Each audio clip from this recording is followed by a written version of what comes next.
एक दुर्गा रूप में जब हरि प्रकाशित होते हैं तो त्रिभुवन में कोई सामने खड़ा होने वाला नहीं होता।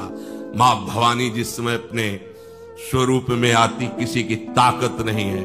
ये शुंभ निशुंभ इतने बलवान दैत्य थे, त्रिभुवन में कोई इनका बाल बांका भी नहीं कर सकता। स्मरण किया समस्त देवताओं ने तो भगवान से ही शक्ति का प्रादुर्भाव हुआ। इतना सुंदर रूप मां भगवती का। शुंभ निशुंभ के पार्षद घूमते रहते थे, उन्होंने देखा, जाके बताया कि आपके महल में जितनी सुंदरियां उसकी दासी बनने योग्य भी नहीं है, ऐसी सुंदरी का हमने दर्शन किया। बोले मेरा जाके परिचय बताओ। बोले ऐसा नहीं लगता कि आपके परिचय बताने से केवल आ जाएंगे। तो उनका अगर ऐसा नहीं तो केश कर्षण निर्धूता गौरवा मां गरिष्यति, उसके गौरव को धूल में मिलाते हुए बाल पकड़कर घसीट कर हमारे पास लाओ। मार्कंडे उनके पार्षद गए और बताया हमारे मालिक शुंभ निशुंभ है, उनका आदेश है कि आप महल में चलो और आदर सहित, अगर आप ऐसा ना करते हैं तो मैं आपका निरादर करते हुए बाल पकड़कर घसीटते हुए ले जाऊंगा।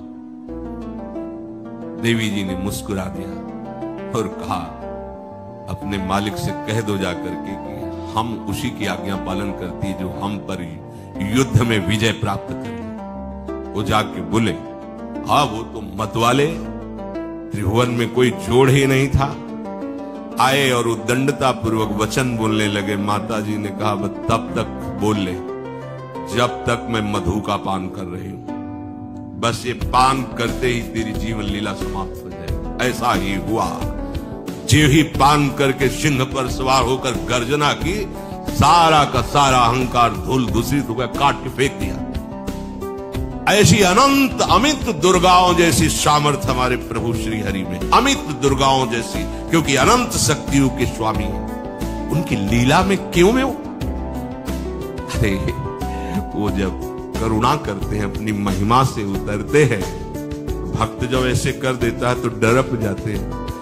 माधवदास बाबा ने कहा नहीं चलना तुम्हें ब्रज में, हम तुम्हारी कहां तक सेवा देखेंगे, तुम्हें बाल भोग राजभोग। बाबा जी हैं, कभी मिला कभी यहीं रहो। कोई बाबा आपके बिना नहीं रह सकते। दोबारा बोल नहीं पाए जगन्नाथ। ये सुन करके हृदय बलिहार होता है। ओ ऐसे सामर्थ्यशाली प्रभु अपने भक्त के प्रेम प्रणय पर भी कितना डरते हैं। ये भक्त नाच पड़ता है। ये कुतर्क की संशय की वृत्ति यहां प्रवेश नहीं करती। दुर्गा कोटि अमित अरिमर्दन, अमित गिनती नहीं ऐसी अनंत दुर्गाओं जैसी शक्ति हमारे प्रभु में विराजमान है। शक्र कोटि सत सरिष विलासा,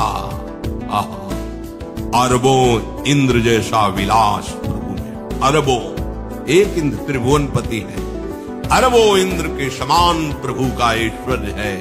और नव शत कोटि अमित अवकाशा, जिस एक आकाश के लिए गरुड़ जी से कह रहे हैं कि मच्छर से लेके आप तक उड़ते हो पार पाए, बोले ऐसे अरबों आकाश के समान अवकाश है प्रभु में। मरुत कोटि सत विपुल बल, रवि सत कोटि प्रकाश, शशि सत कोटि सुशीतल, समन सकल भव त्रास। अरबों पवन के समान महान बल है। अगर त्रिभुवन में कोई बल है तो पवन में बल है, वायु बल। बड़े बलवान देव, बल में इनके समान कोई नहीं। इन्हीं के अंश से प्रकट होते पवन पुत्र हनुमान, और इन्हीं के अंश से प्रकट होते पवन पुत्र भीम। बेजोड़ बलशाली महात्मा दोनों। महात्मा बेजोड़ बलशाली। जेगिर चरण दे हनुमंता, चले उसोगा पाताल तुरंता। जिम अमोघ रघुपति कर बाना, ये ही भांति चले हनु। किलकार दे तो राक्षसियों के गर्भ गिर जाते थे। ऐसे महान बली हनुमान जी। और भीम का क्या कहना, जब ये देव पुष्प उड़ करके आया और द्रौपदी जी को दिया गया, तो द्रौपदी जी ने कहा इसका जोड़ होना चाहिए, इस पुष्प का। सबसे कहा पर किसी ने नहीं सुना। भीम ने कहा कहीं भी मिलेगा मैं इससे लाएगा।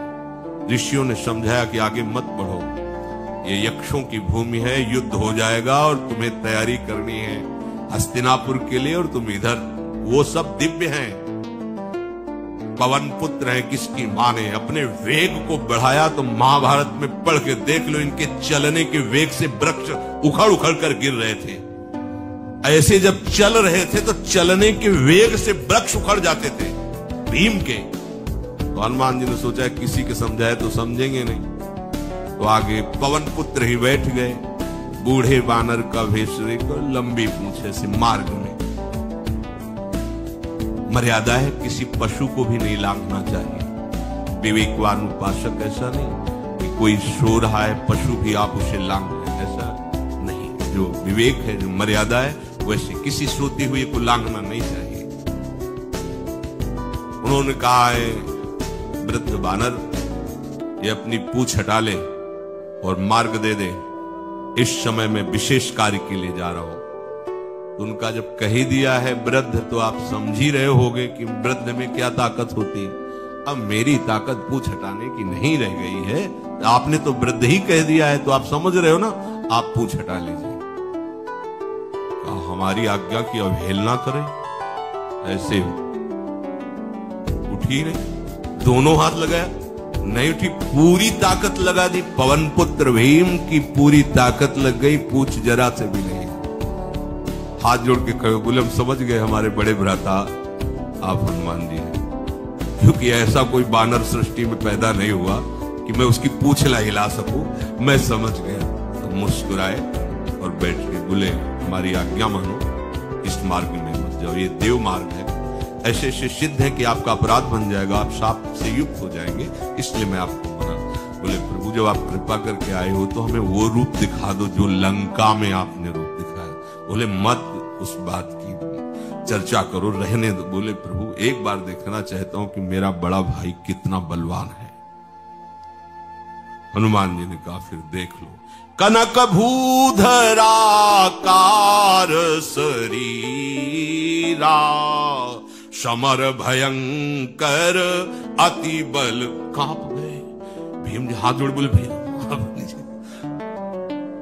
स्वर्णिम कांति, वो भयानक उनका रुद्र रूप, कांप गए, भीम कांप गए। वायु में अगर बल में देखा जाए तो सबसे ज्यादा वायु बलवान है। भगवान कैसे है? मरुत कोटि सत विपुल बल, अरबों वायुओं जैसी महान ताकत हमारे प्रभु में, संशय नहीं। वो अगर छोटी सी कार्य के लिए सहयोग लेते हैं, ए उठवा दो, ऐसा कर, भक्तों के साथ हो, विनोद करते, लीला करते, नहीं उनमें बल कितना है।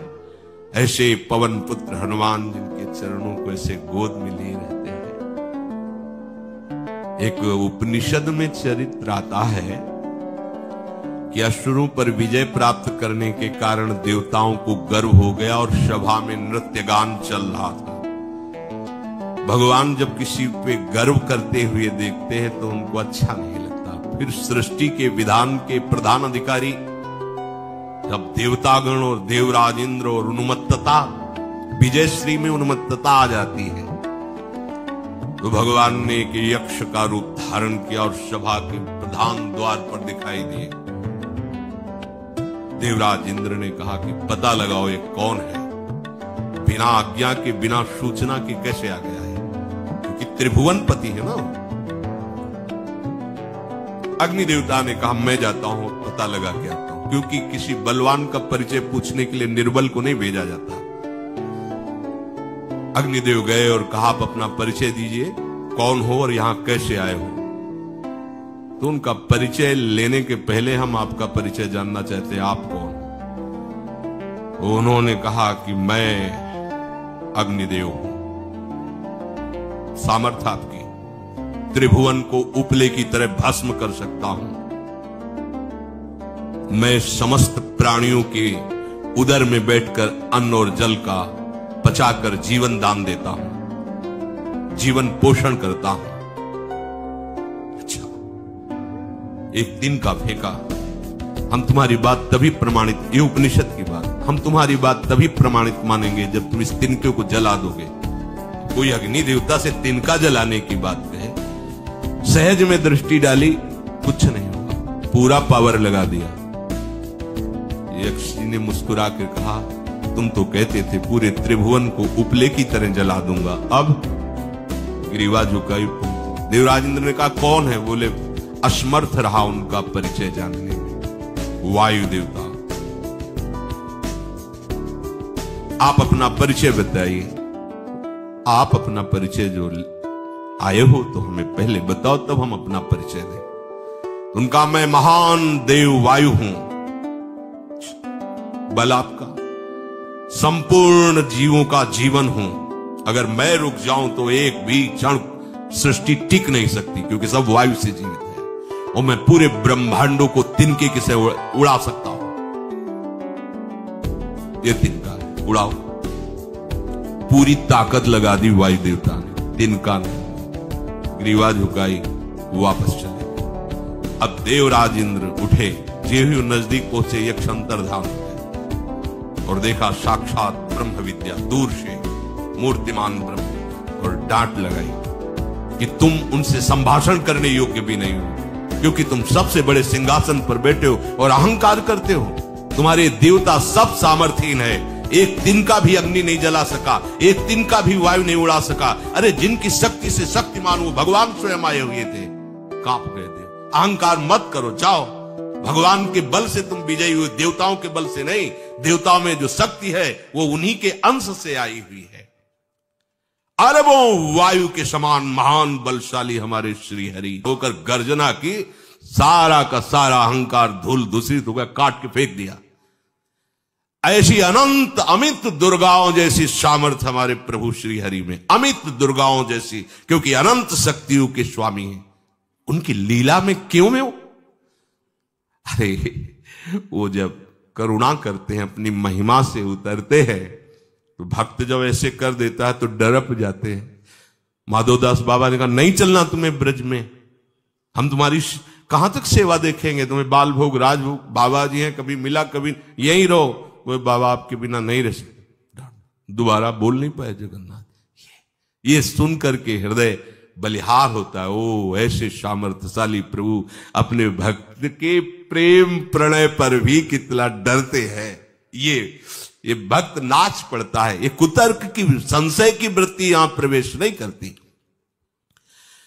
दुर्गा कोटि अमित अरिमर्दन, अमित गिनती नहीं ऐसी अनंत दुर्गाओं जैसी शक्ति हमारे प्रभु में विराजमान है। शक्र कोटि सत सरिष विलासा, आहा, अरबों इंद्र जैसा विलास प्रभु में। अरबों, एक इंद्र त्रिभुवनपति है, अरबों इंद्र के समान प्रभु का ऐश्वर्य है। और नव शत कोटि अमित अवकाशा, जिस एक आकाश के लिए गरुड़ जी से कह रहे हैं कि मच्छर से लेके आप तक उड़ते हो पार पाए, बोले ऐसे अरबों आकाश के समान अवकाश है प्रभु में। मरुत कोटि सत विपुल बल, रवि सत कोटि प्रकाश, शशि सत कोटि सुशीतल, समन सकल भव त्रास। अरबों पवन के समान महान बल है। अगर त्रिभुवन में कोई बल है तो पवन में बल है, वायु बल। बड़े बलवान देवता, बल में इनके समान कोई नहीं। इन्हीं के अंश से प्रकट होते पवन पुत्र हनुमान, और इन्हीं के अंश से प्रकट होते पवन पुत्र भीम। बेजोड़ बलशाली महात्मा, दोनों महात्मा बेजोड़ बलशाली। जेगिर चरण दे हनुमंता, चले उसोगा पाताल तुरंता। जिमि अमोघ रघुपति कर बाना, ये ही भांति चले हनु। किलकार दे तो राक्षसियों के गर्भ गिर जाते थे, ऐसे महान बली हनुमान जी। और भीम का क्या कहना है? जब ये देव पुष्प उड़ करके आया और द्रौपदी जी को दिया गया, तो द्रौपदी जी ने कहा इसका जोड़ होना चाहिए इस पुष्प का। सबसे कहा पर किसी ने नहीं सुना। भीम ने कहा कहीं भी मिलेगा मैं इससे लाएंगे। ऋषियों ने समझाया कि आगे मत बढ़ो, ये यक्षों की भूमि है, युद्ध हो जाएगा और तुम्हें तैयारी करनी है हस्तिनापुर के लिए, और तुम इधर, वो सब दिव्य हैं, पवन पुत्र हैं। किसकी मां ने अपने वेग को बढ़ाया तो महाभारत में पढ़ के देख लो, इनके चलने के वेग से वृक्ष उखड़ उखड़ कर गिर रहे थे। ऐसे जब चल रहे थे तो चलने के वेग से वृक्ष उखड़ जाते थे भीम के।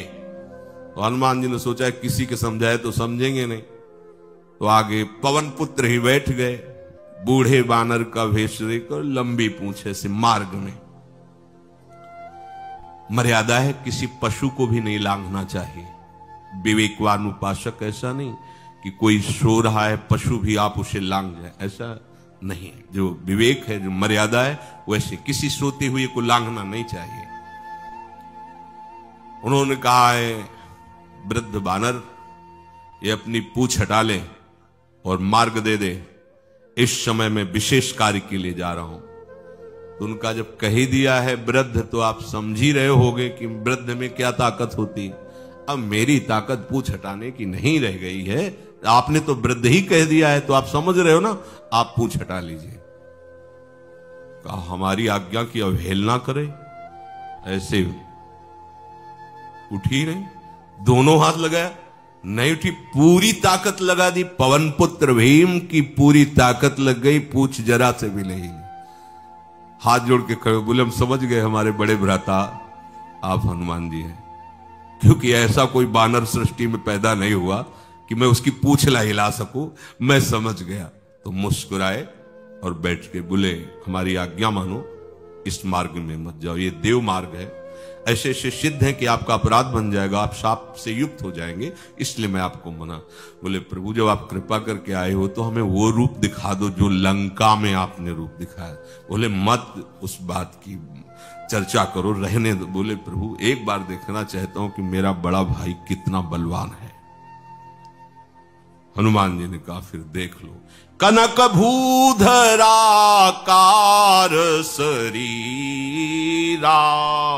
समर भयंकर अति बल। कांप गए भीम जी, हाथ जोड़ बोले भैया नीचे।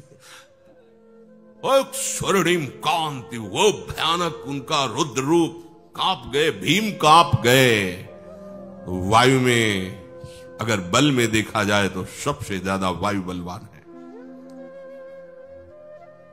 भगवान कैसे है?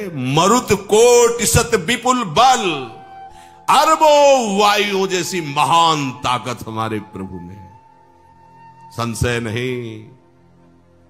वो अगर छोटी सी कार्य के लिए सहयोग लेते हैं, ए उठवा दो, ऐसा कर, भक्तों के साथ वो विनोद करते, लीला करते हैं, उनमें बल कितना है।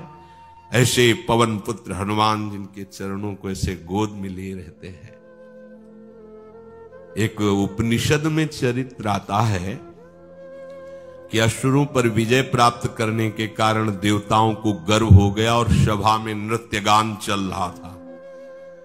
भगवान जब किसी पे गर्व करते हुए देखते हैं तो उनको अच्छा नहीं लगता। फिर सृष्टि के विधान के प्रधान अधिकारी जब देवतागण और देवराज इंद्र और उन्मत्तता, विजयश्री में उन्मत्तता आ जाती है, तो भगवान ने एक यक्ष का रूप धारण किया और सभा के प्रधान द्वार पर दिखाई दिए। देवराज इंद्र ने कहा कि पता लगाओ ये कौन है, बिना आज्ञा के, बिना सूचना के कैसे आ गया है, क्योंकि त्रिभुवनपति है ना। अग्नि देवता ने कहा मैं जाता हूं, पता लगा के आता हूं, क्योंकि किसी बलवान का परिचय पूछने के लिए निर्बल को नहीं भेजा जाता। अग्निदेव गए और कहा आप अपना परिचय दीजिए, कौन हो और यहां कैसे आए हो। तो उनका परिचय लेने के पहले हम आपका परिचय जानना चाहते हैं, आप कौन हो। तो उन्होंने कहा कि मैं अग्निदेव हूं, सामर्थ्य आपकी, त्रिभुवन को उपले की तरह भस्म कर सकता हूं। मैं समस्त प्राणियों के उदर में बैठकर अन्न और जल का पचाकर जीवन दान देता हूं। जीवन पोषण करता हूं। अच्छा, एक तिनका फेंका, हम तुम्हारी बात तभी प्रमाणित, ये उपनिषद की बात, हम तुम्हारी बात तभी प्रमाणित मानेंगे जब तुम इस तिनके को जला दोगे। कोई अग्नि देवता से तिनका जलाने की बात कहे, सहज में दृष्टि डाली, कुछ नहीं हुआ, पूरा पावर लगा दिया। नवरात्रि में कुछ करो या न करो, बस माँ दुर्गा के लिए इतनी सी स्तुति कर लो, माँ दुर्गा साक्षात दर्शन देंगी। प्रेमानंद जी ने कितने अच्छे से इसको बताया है। वीडियो अच्छा लगे तो एक लाइक जरूर करना।